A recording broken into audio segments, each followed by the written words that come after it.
ಸ್ನೇಹಿತರೆ, ಬಂದ ತಕ್ಷಣ ಏನಪ್ಪ ಊಟದ ಹಾಲು ತೋರಿಸ್ತಿದ್ದಾನೆ ಅಂತ ಅನ್ಕೋಬೇಡಿ. ನಾವಿವಾಗಿರೋದು ಶ್ರೀಧರ ಆಶ್ರಮದಲ್ಲಿ. ಶ್ರೀಧರ ಆಶ್ರಮದ ಊಟ ಹೇಗಿರುತ್ತೆ ಸಂಪೂರ್ಣ ಮಾಹಿತಿ ಇವಾಗ ನೋಡ್ಕೊಂಡು ಬರೋಣ ಬನ್ನಿ.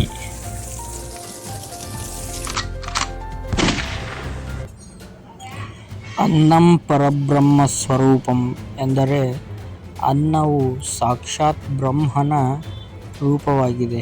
ಆಹಾರವನ್ನು ಗೌರವಿಸುವುದು, ವ್ಯರ್ಥ ಮಾಡುವುದು ಮತ್ತು ಹಸಿದವರಿಗೆ ನೀಡುವುದು ಪುಣ್ಯದ ಕೆಲಸ. ಈ ನಂಬಿಕೆಯ ಪ್ರಕಾರ ಅನ್ನವನ್ನು ಗೌರವಿಸುವ ಮನೆಗಳಲ್ಲಿ ಅನ್ನಪೂರ್ಣೇಶ್ವರಿ ಮತ್ತು ಲಕ್ಷ್ಮೀದೇವಿಯು ನೆಲೆಸಿರುತ್ತಾಳೆ.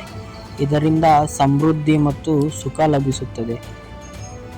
ಆಹಾರದ ಮಹತ್ವವೆಂದರೆ ಅನ್ನವು ಕೆಲವು ಹಸಿವು ನೀಗಿಸುವ ಸಾಧನವಲ್ಲ, ಅದು ದೈವಿಕ ಶಕ್ತಿ.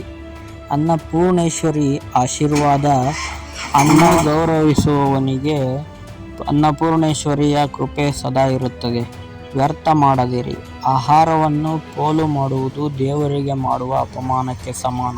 ದಾನ ಮಾಡುವುದು ಎಂದಿಗೂ ಒಳ್ಳೆಯದಾಗುತ್ತದೆ.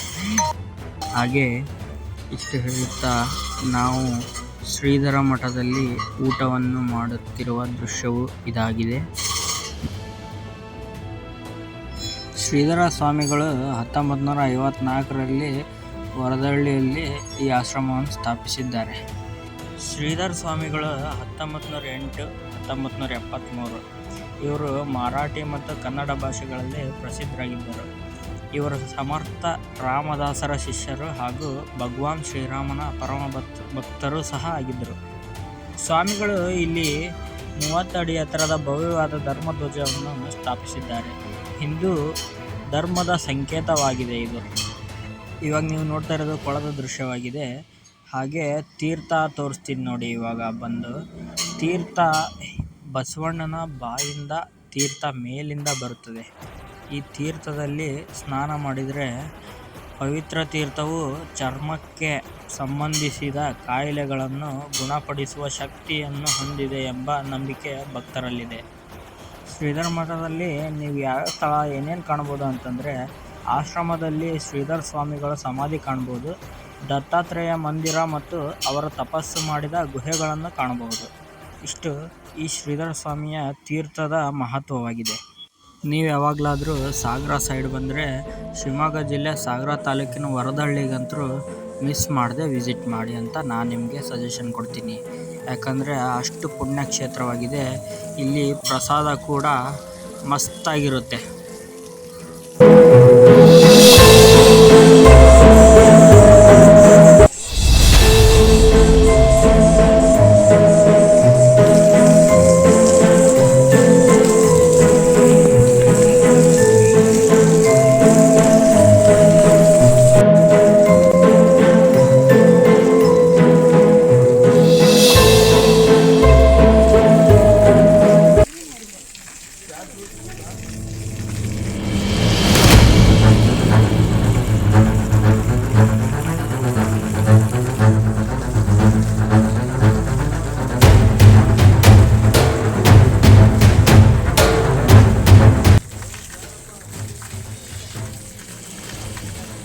ಶ್ರೀಗಳು ವಿವೇಕಾನಂದ ಬಂಡೆಯನ್ನು ಭೇಟಿ ಮಾಡಿ ಅಲ್ಲಿ ಧ್ಯಾನ ಮಾಡಿದರು. 1942ರಲ್ಲಿ ಸ್ವಾಮಿಗಳು ಸನ್ಯಾಸ ಸ್ವೀಕರಿಸಿ ಶ್ರೀಧರ ಸ್ವಾಮಿ ಎಂದು ಹೆಸರು ಪಡೆದರು.